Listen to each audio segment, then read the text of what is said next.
वक्त कारगिल युद्ध स्मारक पे पहुंचे हुए हैं कारगिल के शहीदों को श्रद्धांजलि अर्पित करने के लिए और वहां पे तमाम उन परिजनों से उनका मुलाकात का कार्यक्रम। और ये तस्वीरें आप इस वक्त देख रहे हैं जो कि कारगिल वॉर मेमोरियल से आई हैं, जो द्रास सेक्टर में बना है। कारगिल युद्ध में शहीद होने वाले 526 सैनिकों की शहादत को सलाम करते हुए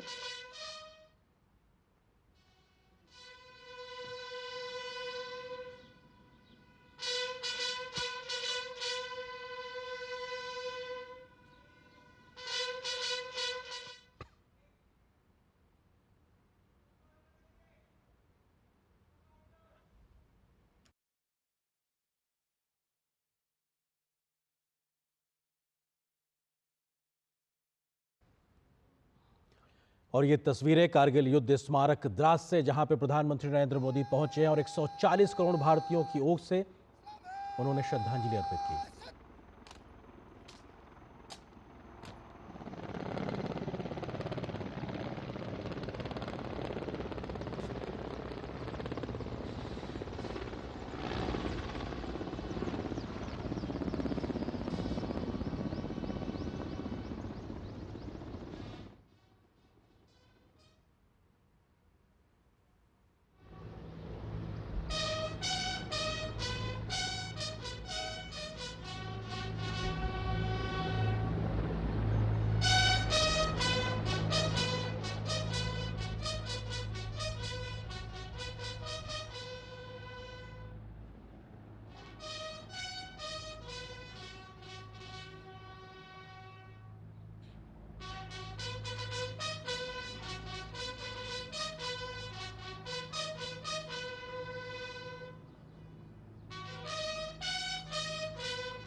तो ये तस्वीरें आप देख रहे हैं कारगिल युद्ध स्मारक द्रास से, जहां पर प्रधानमंत्री नरेंद्र मोदी पहुंचे हुए हैं और अपने आप में वो उन श्रद्धांजलि अर्पित कर रहे हैं उन शहीदों को जिन्होंने कारगिल विजय की गाथा अपने सर्वोच्च बलिदान के साथ में लिखी थी। हमने देखा कैसे प्रधानमंत्री ने उन्हें श्रद्धांजलि अर्पित की और एयरफोर्स के विमानों के माध्यम से वहाँ पे पुष्प वर्षा की गई। और ये तस्वीरों में जहाँ पर वो वॉल ऑफ फेम है, जहाँ पर तमाम उन शहीदों के नाम, उनके रैंक, उनकी उस बटालियन का जिक्र किया गया है जिन्होंने अपना सर्वोच्च बलिदान कारगिल में दिया था।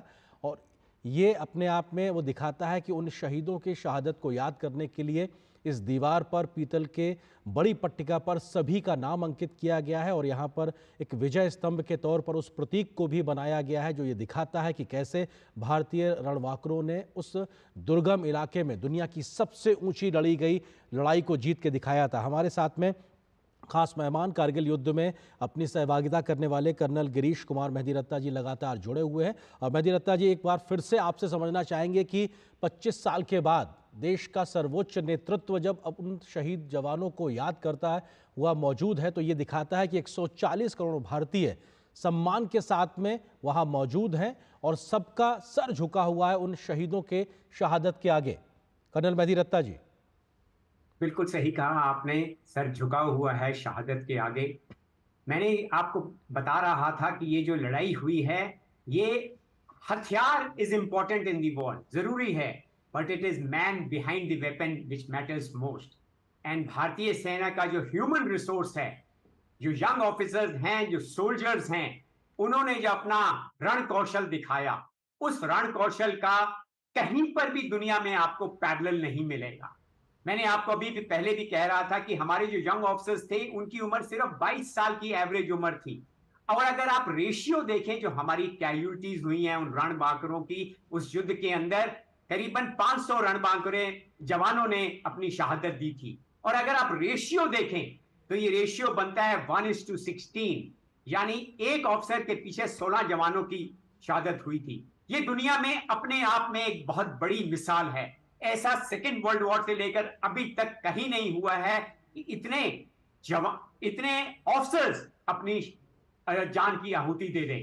तो ये लीडर्स जो थे, जो यंग लीडर्स थे, ये लड़ाई उन लीडर्स और ये जो हमारे रणबांकुरे जवान थे, उनकी मेहनत का फल है। सर आप जो ये बात कर रहे हैं, यहीं पे इस बात को मैं थोड़ा आपसे ही बेहतरी से समझना चाहता हूं, क्योंकि आपने यंग ऑफिसर्स का जिक्र किया और उस वक्त शहादत देने वाले 526 लोगों की, जवानों की जो औसत उम्र आप 22 साल का जिक्र कर रहे हैं, और इतनी बड़ी संख्या में शहादत होने की बड़ी वजह ऑफिसर्स का जो आप जिक्र कर रहे हैं वो भी ये क्योंकि अपनी टुकड़ी का नेतृत्व खुद जो अधिकारी होता है वो स्वयं सबसे आगे रह के करता है। ये भी हमारे ऑफिसर्स के करेज को और कैसे लीड करना है, लीडिंग फ्रॉम द फ्रंट, उस जज्बे को दिखाता है। किस तरीके से उस बात को आप रखेंगे आज सामने?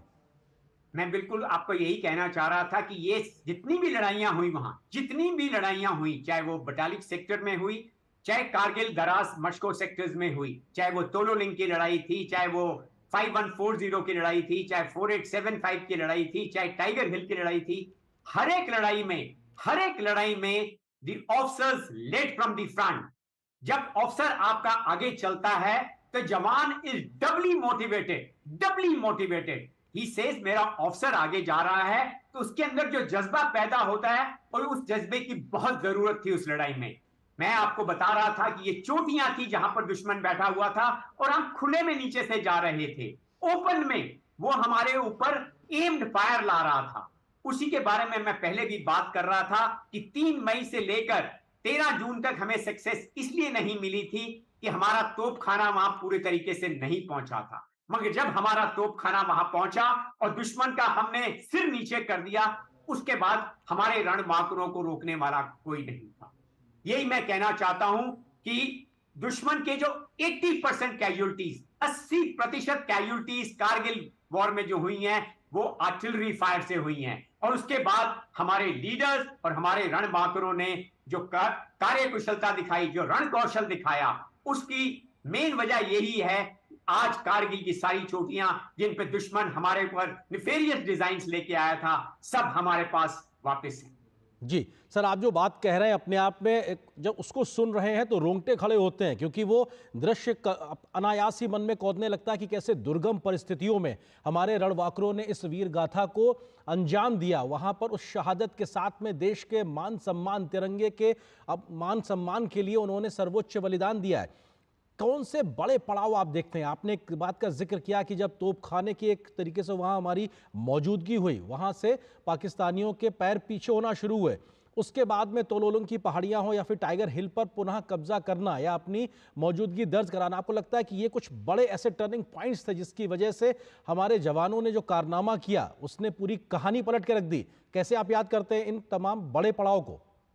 बड़ा पड़ाव मैं कहना चाहूंगा, ये तोलोलिंग की बैटल थी, दैट लेड द फाउंडेशंस। उसने नींव रखी थी हमारी जीत की, और वो नींव तभी रखी गई थी जब हमने एक नया कॉन्सेप्ट आर्टिलरी फायर में लाए थे।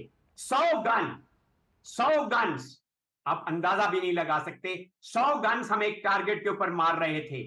almost 9,000 rounds were fired on the Tololing feature in a matter of couple of hours. कुछ ही घंटों में 9,000 गोले अगर आप एक टारगेट के ऊपर मारते हैं, तब अंदाजा लगा लिए it is something like a micro nuke which has been fired. और जो हमने पाकिस्तान सेना के इंटरसेप्ट पकड़े, वो इंटरसेप्ट में यही बोल रहे थे कि हिंदुस्तान की आर्टिलरी ने, हिंदुस्तान के तोपखाने ने हमारे ऊपर कहर ढा दिया है, हमें बचाओ। वो अपने सीनियर्स को ये बता रहे थे। मैं आपको इसमें यहां पर एक और चीज कहना चाहूंगा, एक नए कॉन्सेप्ट की शुरुआत इस लड़ाई से हुई थी, और उसके बाद इन्फेंट्री और आर्टिलरी का जो समन्वय हुआ था, जो कोऑर्डिनेशन हुआ था, जो मेल जोल हुआ था, वो एक मेन कारण था जिसकी वजह से जनरल ग्रीश मरियत्ता जी, अब आपको विनम्रता से रुकना चाहेंगे। कुछ और तस्वीरें और गौरव गाथाएं हम आपके साथ साझा करना चाहते हैं इस मौके पर, जो कि लगातार ये याद दिलाता है कि 25 साल का जो ये सफ़र है किस तरीके से अपने आप में पूरा हुआ। और आज युद्ध स्मारक द्रास में, जो कारगिल युद्ध स्मारक है, वहाँ प्रधानमंत्री पहुँचे हुए हैं वहाँ पे श्रद्धांजलि अर्पित करने के लिए। तस्वीरें आप लगातार देख रहे हैं। शहीदों की चिताओं पर लगेंगे हर बरस मेले। जय हिंद, मैं राइफलमैन अमित सिंह। और मैं राइफलमैन जीवन श्रेष्ठ, 7 बटालियन 11 गोरखा राइफल भारतीय सेना की तरफ से आप सभी का इस कारगिल वॉर मेमोरियल में हार्दिक स्वागत तथा अभिनंदन करते हैं। कारगिल युद्ध का एक बड़ा भाग इसी द्रोह सेक्टर से लड़ा गया। इसके अलावा आप जिस स्थान पर उपस्थित हैं, वहां से उन पहाड़ियों की चंद एक चोटियां दिखाई देती हैं, जिन पर सन 1999 में पाकिस्तानी सेना ने धोखे से घुसपैठ की थी। आप जिस रास्ते से आए हैं उसे नेशनल हाईवे के नाम से जाना जाता है। टाइगर हिल की ऊंचाई समुद्र तल से लगभग 16,700 फीट है। टाइगर हिल बाएं, दूसरी नुकीली चोटी, नाम राइनो हॉर्न बाएं, एक हल्का गोलाकार टॉप, नाम 0.4875। 0.4875 को आज हम बद्रा टॉप के नाम से जानते हैं। आपके सामने तोलोलिंग पहाड़ पर दुश्मन के करीब 100 सैनिक थे। ये उनके द्वारा की गई एक गहरी घुसपैठ थी। वहां से दुश्मन NH-1 पर प्रभावशाली फायर डाल रहा था। 2 जुलाई की रात दोनों ही बटालियनों ने भिन्न भिन्न दिशाओं से हमला शुरू किया। लक्ष्य कठिन था पर असंभव नहीं। इस गुस्सा की लड़ाई के बाद अंत 11 जुलाई टाइगर हिल की चोटी पर फिर से तिरंगा लहराया गया। उनके अदम्य साहस को देखते हुए 18 ग्रेनेडियर्स थे, ग्रेनेडियर योगेंद्र सिंह यादव को परमवीर चक्र और लेफ्टिनेंट बलवान सिंह को महावीर चक्र से सम्मानित किया गया। 0.4875 को उसके आसपास की चोटियों को कब्जा करने की जिम्मेदारी 13 जम्मू एंड कश्मीर राइफल, 17 चार व 2 नागा को दी गई। तीनों ही बटालियनों ने 4 जुलाई से लेकर 7 जुलाई तक चले इस संघर्षपूर्ण मुकाबले में अलग अलग दिशाओं से हमला कर दुश्मन को मुंह तोड़ जवाब दिया।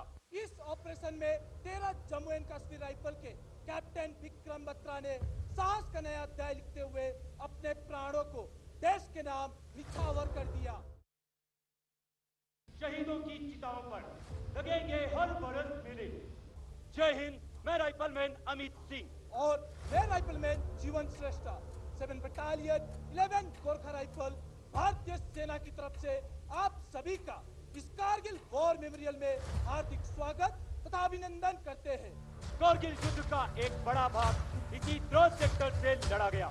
इसके अलावा आप जिस स्थान पर उपस्थित हैं, वहां से उन पहाड़ियों की चंद एक चोटियां दिखाई देती हैं, जिन पर सन 1999 में पाकिस्तानी सेना ने धोखे से घुसपैठ की थी। आप जिस रास्ते से आए हैं उसे नेशनल हाईवे के नाम से जाना जाता है।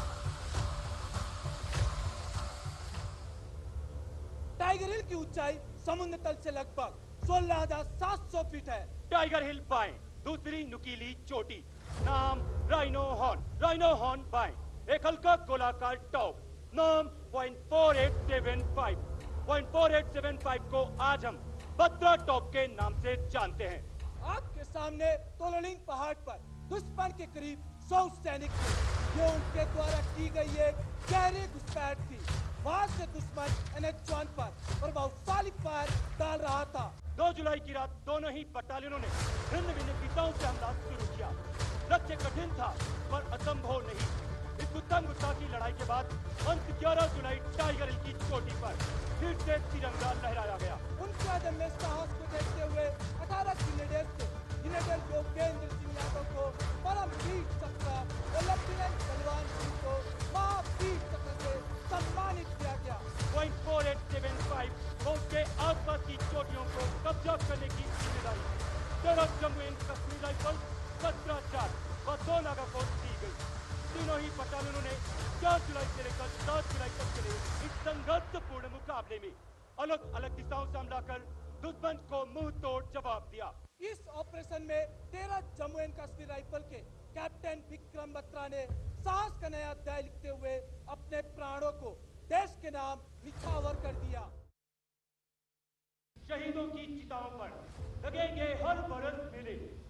जय हिंद, मैं राइफलमैन अमित सिंह और मैं राइफलमैन जीवन श्रेष्ठ 7 बटालियन 11 गोरखा राइफल भारतीय सेना की तरफ से आप सभी का इस कारगिल वॉर मेमोरियल में हार्दिक स्वागत तथा अभिनंदन करते हैं।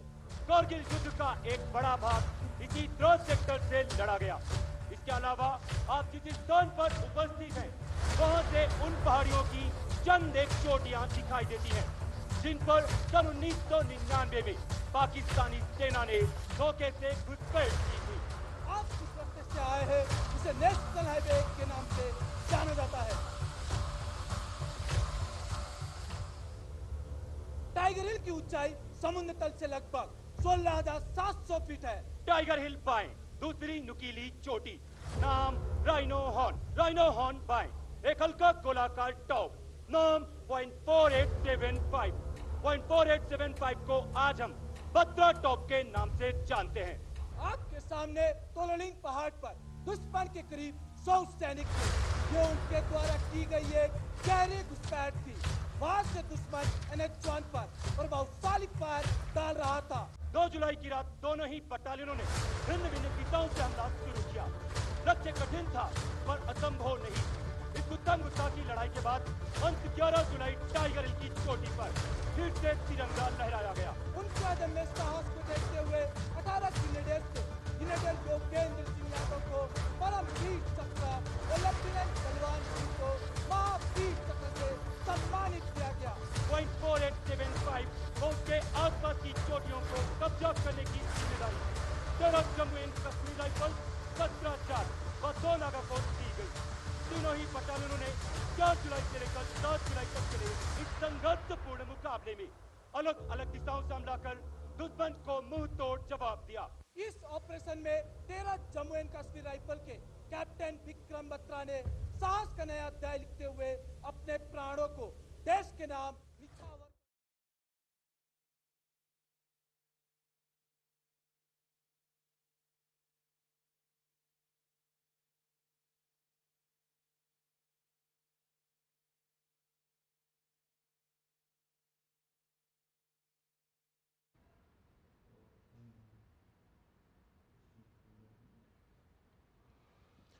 और ये प्रधानमंत्री एक तरीके से कारगिल युद्ध स्मारक वहाँ पे दौरा करते हुए कारगिल युद्ध में शहीद तमाम जवानों की जो तस्वीरें वहाँ लगी उसकी जानकारी हासिल करते हुए, जिस वक्त ये युद्ध हुआ था उस वक्त की वास्तविक तस्वीरों को भी संग्रहालय में रखा गया है। कौन से साजो सामान इस्तेमाल किए थे भारतीय सैनिकों ने, उसका भी संग्रहित किया गया है। तो पाकिस्तान के कब्जे से बरामद किए गए गोला बारूद और तमाम अन्य प्रकार के सामान को भी इस संग्रहालय में संरक्षित किया गया है। भारतीय शौर्य की गाथाएं भी यहाँ पे लिखी गई हैं। किस तरीके से जो वीर शहीद सैनिक हैं उनकी कहानियाँ थीं, कैसे उन्होंने इस युद्ध को अंजाम तक पहुँचाया, उसका जिक्र भी इस संग्रहालय में साफ तौर से रखा गया है।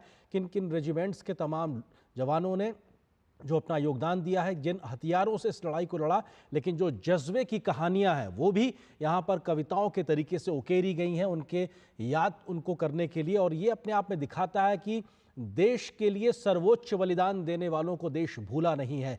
आज भी उनके इस योगदान के लिए 140 करोड़ भारतीय सम्मान के साथ अपना सर झुकाते हैं। ऐसे तमाम योद्धाओं ने जिन्होंने भारतीय मान सम्मान, तिरंगे के मान सम्मान के लिए जो काम किया, अपना जो सर्वोच्च बलिदान दिया, उसका नमन करने के लिए प्रधानमंत्री का पहुंचना ये दिखाता है कि पूरा देश उन शहीदों की शहादत के आगे खड़ा हुआ है। और ये तमाम प्रकार के वहाँ पे डायग्राम्स भी बनाए गए हैं जिसमें वो भौगोलिक परिस्थितियों को दर्शाया गया है कि कैसे नीचे की जगह से ऊपर तक के वहाँ तक पहुँचे। हट ऑफ रिमेम्बरेंस है जहाँ पर, और यहाँ पे अमर संस्मरण जो एक तरीके से यहाँ संग्रहित किए गए हार्ट ऑफ रिमेम्बरेंस के तौर पर इस युद्ध स्मारक का वो हिस्सा जाना जाता है जहाँ पर तमाम चीज़ों को सहेजा गया है। और यहाँ पर वो भी साजो सामान रखा गया है जो पाकिस्तानियों के कब्जे से बरामद किया गया था। और हार्ट ऑफ रिमेम्बरेंस अपने आप में उन शहीदों की तमाम यादों का जिक्र भी करता है और तमाम ऐसे पत्र भी जो उन वीर जवानों ने अपने परिजनों को लिखे थे जिसमें देशभक्त की भावना से ओतप्रोत वो शब्द, वो भावनाएं कहीं ना कहीं झलकती हैं। उन सब को संग्रहित करने का काम भी किया गया है।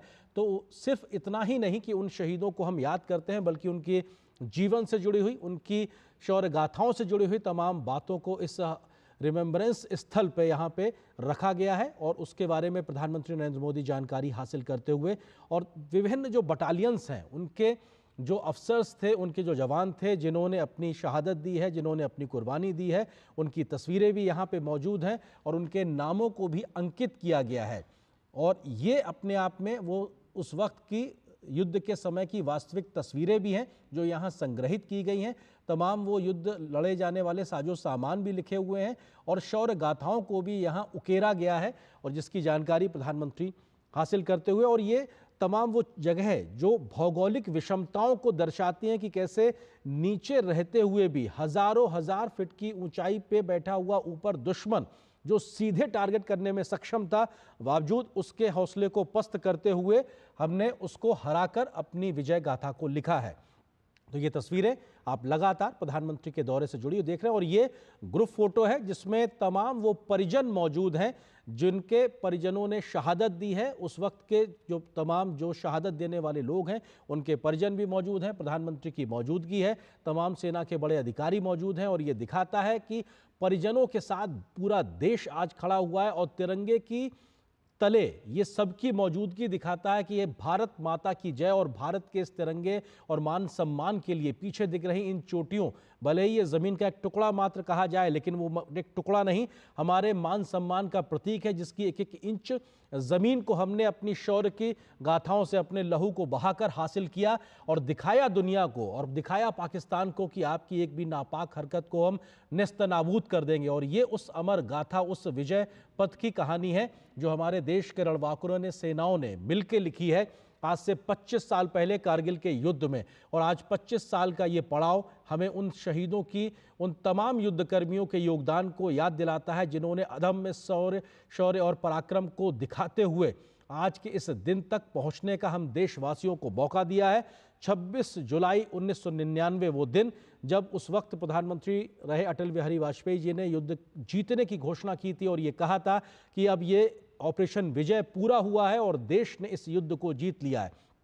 तमाम ऐसे मौके आए जब हमारी तमाम रणनीतियां उतनी कारगर साबित होती नजर नहीं आई, लेकिन हर बदलते दिन के साथ हमने अपनी रणनीति को बदला, कैसे इन्फेंट्री ने अपनी लड़ाई लड़ी, कैसे वायुसेना ने अपने मोर्चेबंदी की और उसके बाद जाके पाकिस्तान की इस घुसपैठ की कोशिश को पूरी तरह नाकाम किया गया।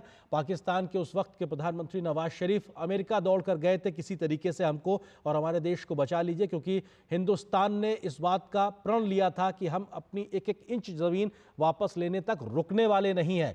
और ये संदेश साफ तौर से दुनिया को दिया गया था और उस वक्त हिंदुस्तान को इस लड़ाई में कई प्रकार से कुछ देशों की जो मदद भी मिली, जिसमें इजराइल का नाम बेहतरी से आता है कि युद्ध सामग्री की एक मौजूदगी होना भी बहुत मायने रखता है। लेकिन साजो सामान ही नहीं, युद्ध के गोली बारूद और गोला ही नहीं, बल्कि जो जज्बे की कहानी, जिस जज्बे से इस युद्ध को भारतीय रणबांकुरों ने, नौजवानों ने, जवानों ने उस वक्त लड़ा, ये उसकी कहानी है। और शायद इसीलिए कारगिल युद्ध स्मारक में एक विजय पथ का निर्माण भी किया गया है, जिसके दोनों ओर तमाम शहीदों के बारे में जानकारी लिखी गई। और उस विजय पथ को विजय पथ नाम ही इसलिए दिया गया है कि इस पथ के माध्यम से आप जब वहां से गुजरेंगे तो तमाम उन शहीदों के नाम, स्मारक और उनकी गाथाओं को वहां उकेरने से, पढ़ने के आप जान पाएंगे कि कैसे इस माध्यम से, इस शौर्य गाथा के तरीके से इन्होंने अपना जो योगदान दिया है, तब जाकर आज ये तिरंगा यहाँ पर अपनी पूरे आन बान के साथ लहराता नजर आ रहा है। ये ग्रुप फोटो प्रधानमंत्री की मौजूदगी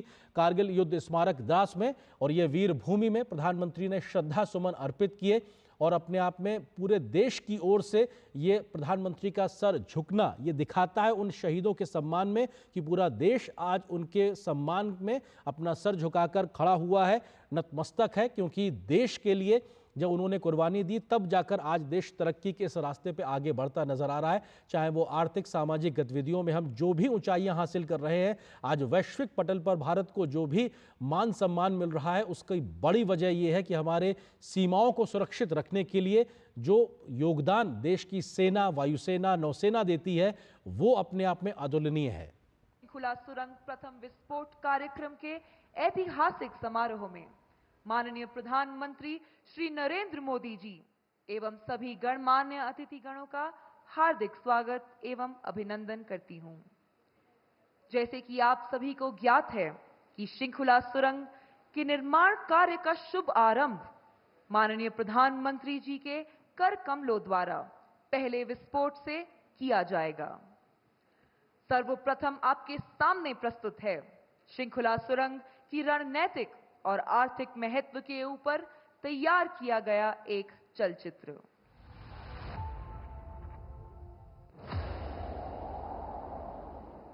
भारत के सुदूर उत्तर में बसा सीमावर्ती केंद्र शासित प्रदेश लद्दाख अपनी भौगोलिक स्थिति एवं कठिन मौसम की वजह से दुनिया के सबसे कठिन इलाकों में भी जाना जाता है।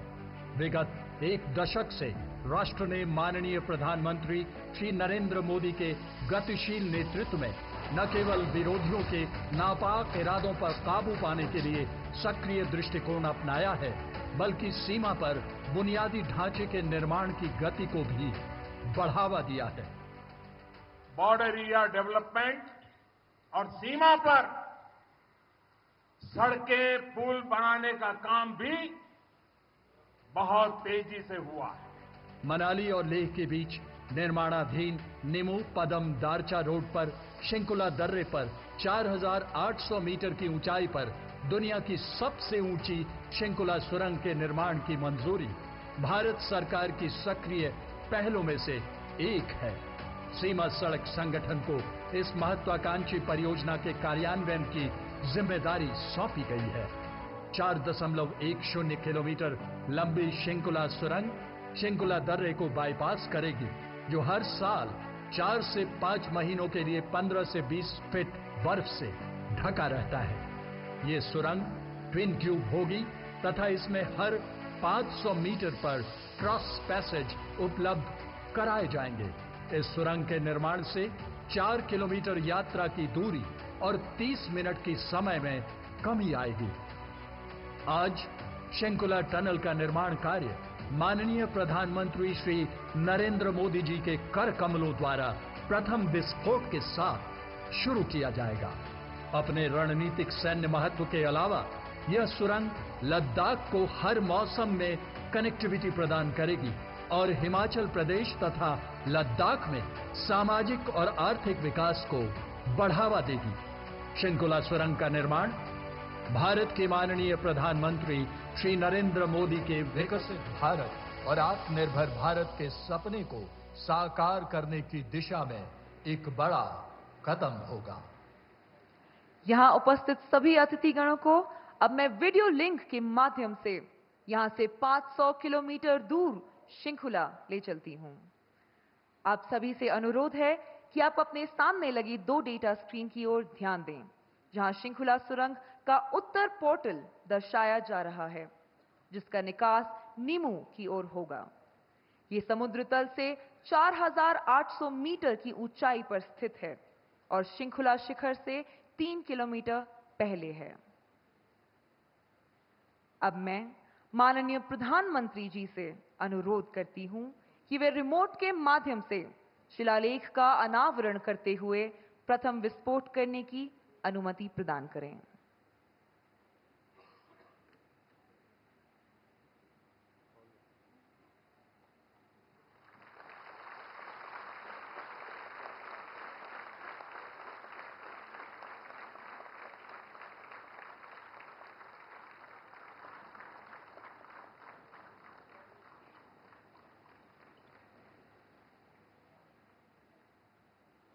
अब कुछ ही क्षणों में आप श्रृंखला सुरंग का पहला विस्फोट देखेंगे, जिससे सुरंग के निर्माण कार्य की शुरुआत होगी।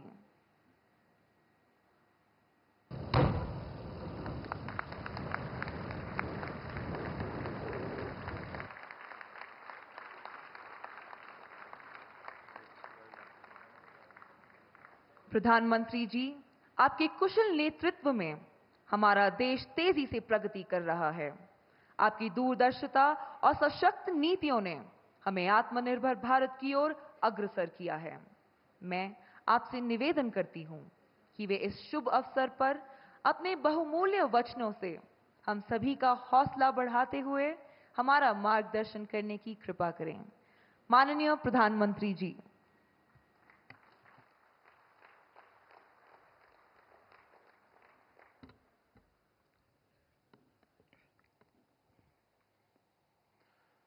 भारत माता की, भारत माता की आवाज पहाड़ी के उस पार सुनाई देनी चाहिए। भारत माता की, भारत माता की। लद्दाख के lieutenant governor BD Mishra ji, केंद्रीय मंत्री Sanjay Seth, chief of defence staff general Anil Chauhan, तीनों सेनाओं के सेनाध्यक्ष, करगिल युद्ध के समय सेनाध्यक्ष रहे जनरल वीपी मलिक जी, पूर्व सेनाध्यक्ष जनरल मनोज पांडे जी, वीरता पुरस्कार प्राप्त सेवारत और सेवानिवृत्त सैनिकों, करगिल युद्ध के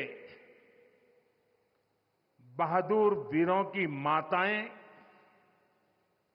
वीर नारियां और उनके समस्त परिजन, सेना के बहादुर जवानों और मेरे प्रिय देशवासियों, आज लद्दाख की ये महान धरती कारगिल विजय के 25 वर्ष पूरे होने की साक्षी बन रही है। कारगिल विजय दिवस हमें बताता है कि राष्ट्र के लिए दिए गए बलिदान अमर होते हैं। दिन, महीने, वर्ष, सदियां गुजरते हैं, सर्दियां भी गुजरती है, मौसम भी बदलते हैं, लेकिन राष्ट्र की रक्षा के लिए अपनी जान की बाजी लगाने वालों के नाम अमिट रहते हैं। ये देश हमारी सेना के पराक्रमी महानायकों का सदा सर्वदा ऋणी है। ये देश उनके प्रति कृतज्ञ है। साथियों, मेरा सौभाग्य है कि कारगिल युद्ध के समय मैं एक सामान्य देशवासी के रूप में अपने सैनिकों के बीच था। आज जब मैं फिर करगिल की धरती पर हूं, तो स्वाभाविक है वो स्मृतियां मेरे मन में ताजा हो गई है। मुझे याद है किस तरह हमारी सेनाओं ने इतनी ऊंचाई पर इतने कठिन युद्ध ऑपरेशन को अंजाम दिया था। मैं देश को विजय दिलाने वाले ऐसे सभी शूरवीरों को आदरपूर्वक प्रणाम करता हूं। मैं उन शहीदों को नमन करता हूं जिन्होंने कारगिल में मातृभूमि की रक्षा के लिए अपना सर्वोच्च बलिदान दिया। साथियों, कारगिल में हमने केवल युद्ध नहीं जीता था, हमने सत्य, संयम और सामर्थ्य का अद्भुत परिचय दिया था। आप जानते हैं, भारत उस समय शांति के लिए प्रयास कर रहा था। बदले में पाकिस्तान ने फिर एक बार अपना अविश्वासी चेहरा दिखाया। लेकिन सत्य के सामने असत्य और आतंक की हार हुई। साथियों, पाकिस्तान ने अतीत में जितने भी दुष्प्रयास किए, उसे मुंह की खानी पड़ी है। लेकिन पाकिस्तान ने अपने इतिहास से कुछ नहीं सीखा है। वो आतंकवाद के सहारे, प्रॉक्सी वॉर के सहारे अपने आप को प्रासंगिक बनाए रखने का प्रयास कर रहा है। लेकिन आज जब मैं उस जगह से बोल रहा हूं जहां आतंक के आकाओं को मेरी आवाज सीधे सुनाई पड़ रही है, मैं आतंकवाद के इन सरपरस्तों को कहना चाहता हूं कि उनके नापाक मंसूबे कभी कामयाब नहीं होंगे।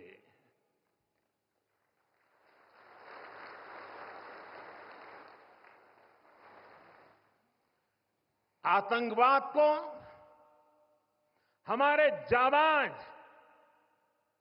पूरी ताकत से कुचलेंगे। दुश्मन को मुंहतोड़ जवाब दिया जाएगा। साथियों, लद्दाख हो या फिर जम्मू कश्मीर, विकास के सामने आ रही हर चुनौती को भारत परास्त करके ही रहेगा।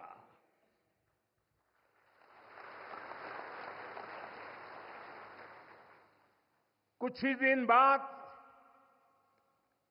इस 5 अगस्त को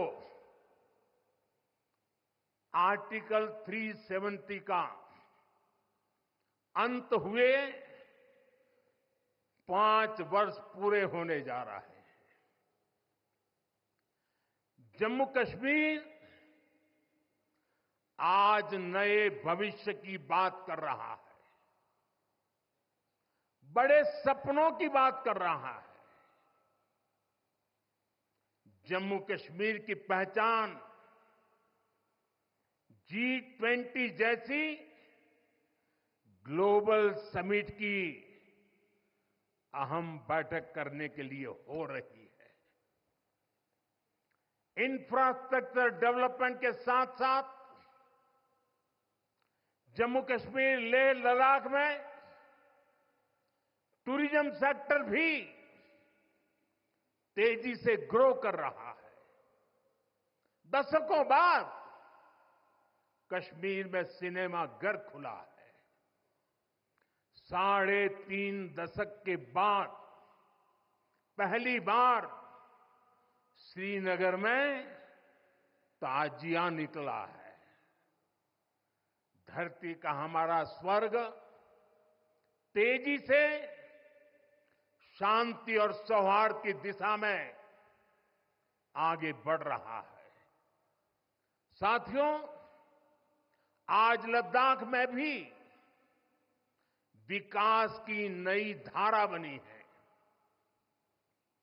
सिंकुल्ला टनल, इसके निर्माण का काम शुरू हुआ है। सिंकुल्ला टनल के जरिए लद्दाख पूरे साल हर मौसम में देश से कनेक्टेड रहेगा। ये टनल लद्दाख के विकास और बेहतर भविष्य के लिए नई संभावनाओं का नया रास्ता खोलेगी। हम सभी को पता है कि कठोर मौसम की वजह से लद्दाख के लोगों को कितनी मुश्किलें आती हैं। सिंकुल्ला टनल के बनने से ये मुश्किलें भी कम होगी। मैं लद्दाख के मेरे भाई बहनों को इस टनल का काम शुरू होने के लिए विशेष बधाई देता हूं। साथियों, लद्दाख के लोगों का हित हमेशा हमारी प्राथमिकता रहा है। मुझे याद है कोरोना के समय में करगिल क्षेत्र के हमारे कई लोग ईरान में फंस गए थे। उन्हें वापस लाने के लिए मैंने व्यक्तिगत स्तर पर काफी प्रयास किए।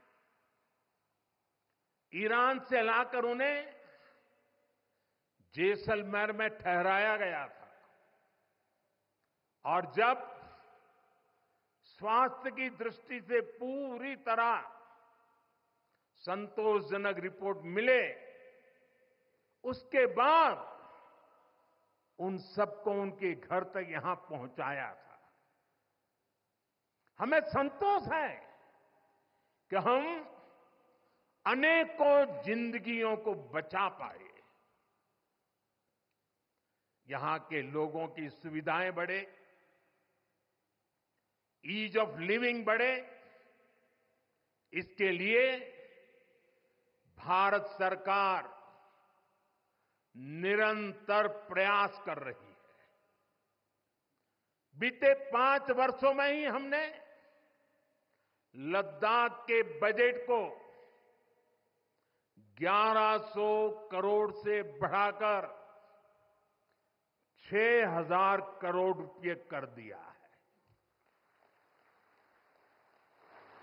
यानी करीब करीब 6 गुना की वृद्धि। ये पैसा आज लद्दाख के लोगों के विकास में, यहां सुविधाएं बढ़ाने में काम आ रहा है।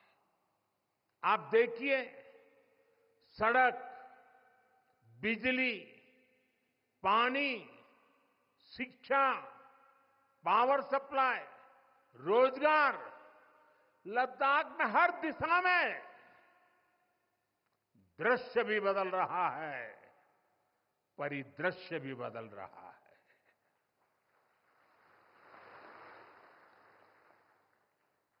पहली बार यहां होलिस्टिक प्लानिंग के साथ काम हो रहा है। जल जीवन मिशन की वजह से अब लद्दाख के 90% से ज्यादा घरों में पाइप से पीने का पानी पहुंच रहा है। लद्दाख के युवाओं को क्वालिटी हायर एजुकेशन मिले, इसके लिए यहां सिंधु सेंट्रल यूनिवर्सिटी का निर्माण हो रहा है।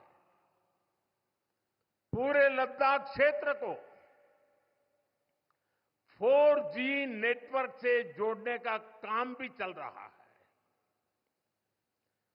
13 किलोमीटर लंबी जोजिला टनल का काम भी जारी है। इसके वजन बनने से नेशनल हाईवे नंबर 1 पर भी ऑल वेदर कनेक्टिविटी हो जाएगी। साथियों, हमने देश के सीमावर्ती क्षेत्रों में विकास के असाधारण लक्ष्य तय किए हैं। चैलेंजिंग टास्क को अपने हाथों में लिया है।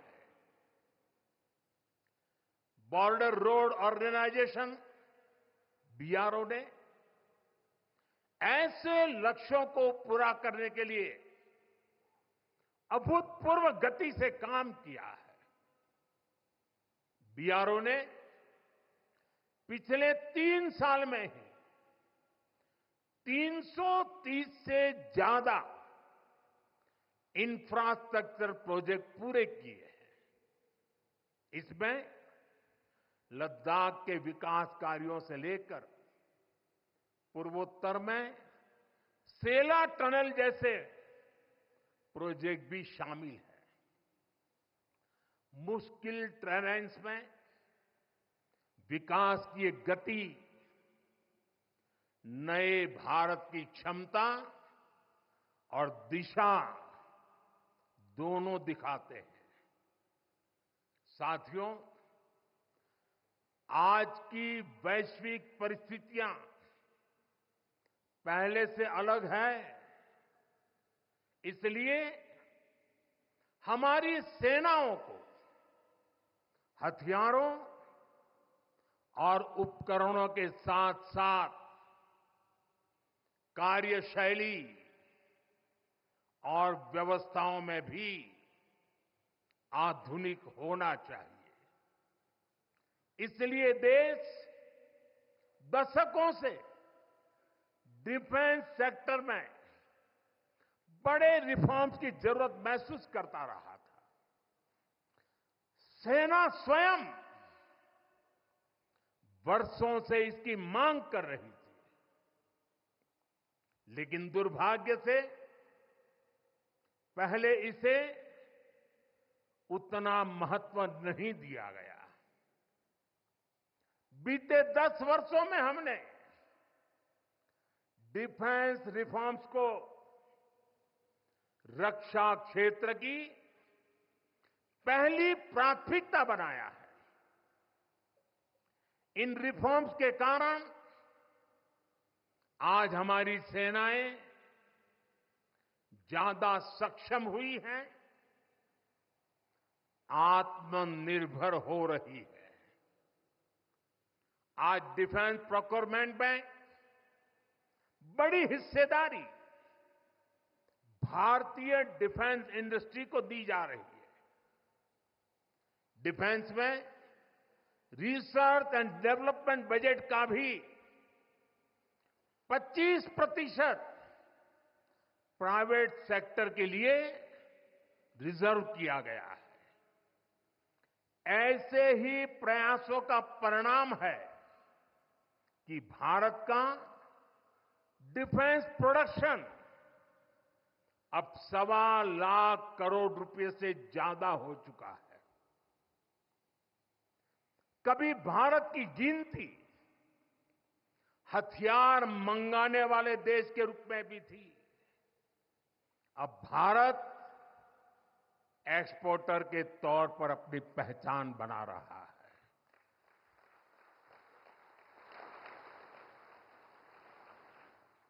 मुझे खुशी है कि हमारी सेनाओं ने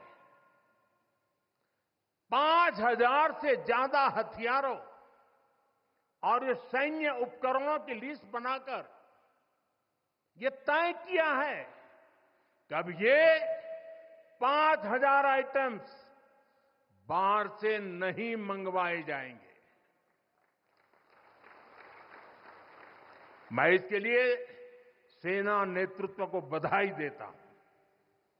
साथियों, डिफेंस सेक्टर में रिफॉर्म्स के लिए भी भारत की आर्म्ड फोर्सेज की सराहना करना चाहता हूं। हमारी सेनाओं ने बीते वर्षों में कई साहसिक निर्णय लिए हैं।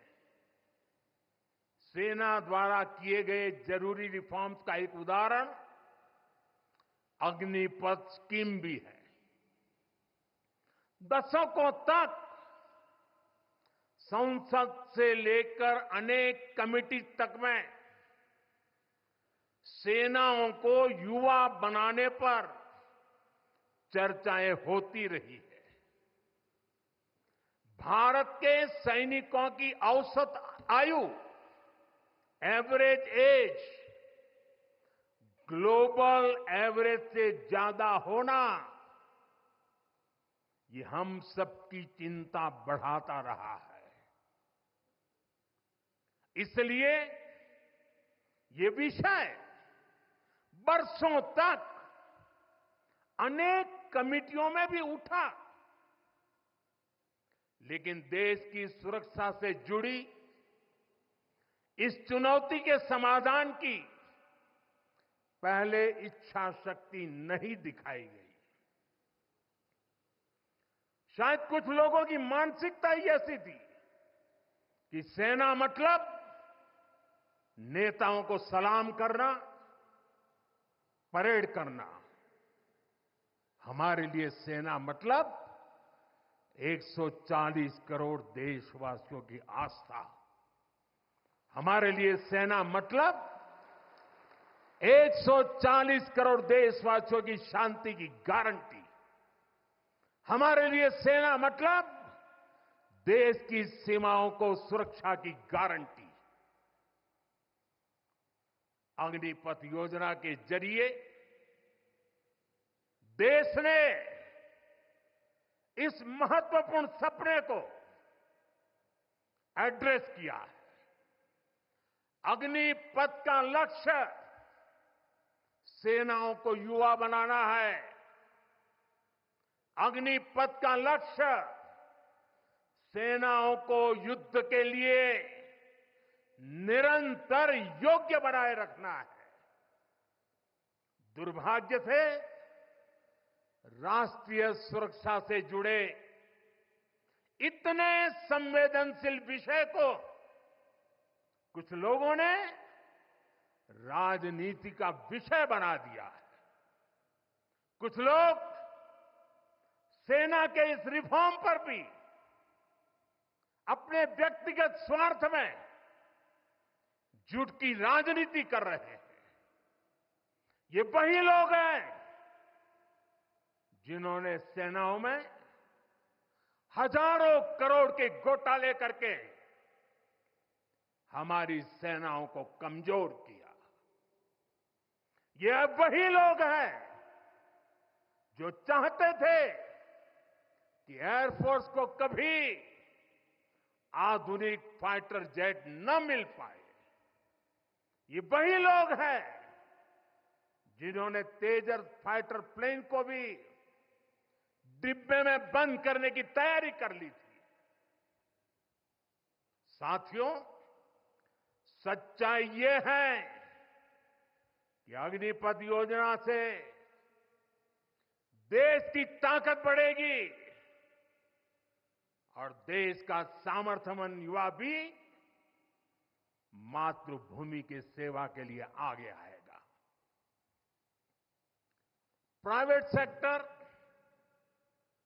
और पैरामिलिट्री फोर्सेस में भी अग्निवीरों को प्राथमिकता देने की घोषणाएं की है।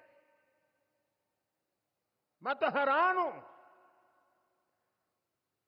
कुछ लोगों की समझ को क्या हुआ है, उनकी सोच को क्या हो चुका है।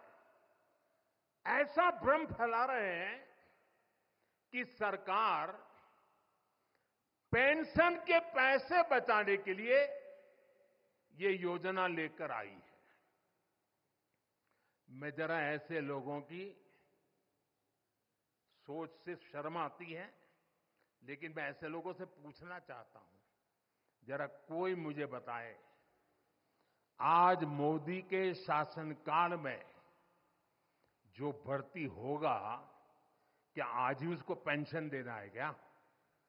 उसको पेंशन देने की नौबत 30 साल के बाद आएगी और तब तो मोदी 105 साल का हुआ होगा और तब न भी मोदी की सरकार होगी।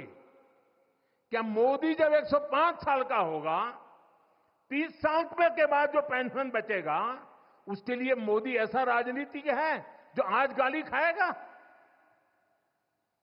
क्या तर्क दे रहे हैं?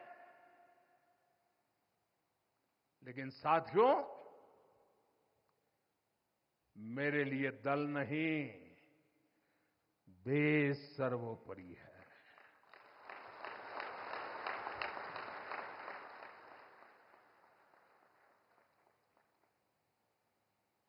और साथियों, मैं आज गर्व से कहना चाहता हूं, सेनाओं द्वारा लिए गए इस फैसले का हमने सम्मान किया है।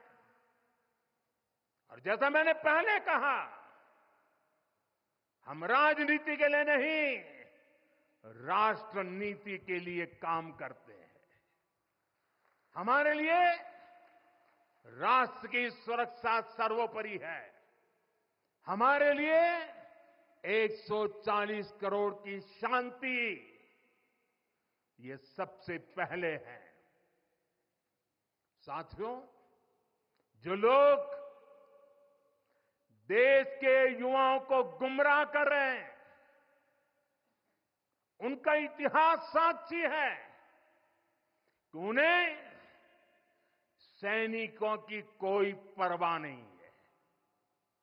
ये वही लोग हैं जिन्होंने एक मामूली रकम 500 करोड़ रुपए दिखाकर वन रैंक वन पेंशन पर झूठ बोला था। 500 करोड़। ये हमारी सरकार है जिसने वन रैंक वन पेंशन लागू किया। पूर्व सैनिकों को 1.25 लाख करोड़ रुपए से ज्यादा दिए गए। अब कहां 500 करोड़, कहां 1.25 लाख करोड़। इतना झूठ और देश के जवानों की आंख में धूल झोंकने का पाप। ये वही लोग हैं जिन्होंने आजादी के 7 दशक बाद भी सेना की मांग होने के बावजूद भी, देश के वीर सैनिकों के परिवारों की मांग होने के बाद भी हमारे शहीदों के लिए वॉर मेमोरियल नहीं बनाया। टालते गए, कमिटियां बनाते गए, नक्शे दिखाते गए। ये वही लोग हैं जिन्होंने सीमा पर तैनात हमारे जवानों को पर्याप्त बुलेट प्रूफ जैकेट्स भी नहीं दी थी। और साथियों, ये वही लोग हैं जो करगिल विजय दिवस को भी नजरअंदाज करते रहे। ये तो देश की कोटि कोटि जनता के आशीर्वाद है कि मुझे तीसरी बार सरकार बनाने का मौका मिला, और इसलिए आज ये महत्वपूर्ण ऐतिहासिक घटना का हम पुण्य स्मरण कर पा रहे हैं। वरना अगर वही आ जाते तो इस युद्ध विजय की इस तारीख को याद नहीं करते। साथियों, कारगिल की विजय ये किसी सरकार की विजय नहीं थी। कारगिल की विजय ये किसी दल का विजय नहीं था। ये विजय देश की थी। ये विजय देश की विरासत है। ये देश के गर्व और स्वाभिमान का पर्व है। मैं एक बार फिर 140 करोड़ देशवासियों की तरफ से मेरे वीर जवानों को श्रद्धापूर्वक नमन करता हूं। सभी देशवासियों को पुनः एक बार कारगिल विजय के 25 वर्ष की शुभकामनाएं देता हूं। मेरे साथ बोलिए, भारत माता की। ये भारत माता की जय मेरे उन वीर शहीदों के लिए है, मेरे वीर भारत मां के वीर सपूतों के लिए है। भारत माता की, भारत माता की, भारत माता की। बहुत बहुत धन्यवाद।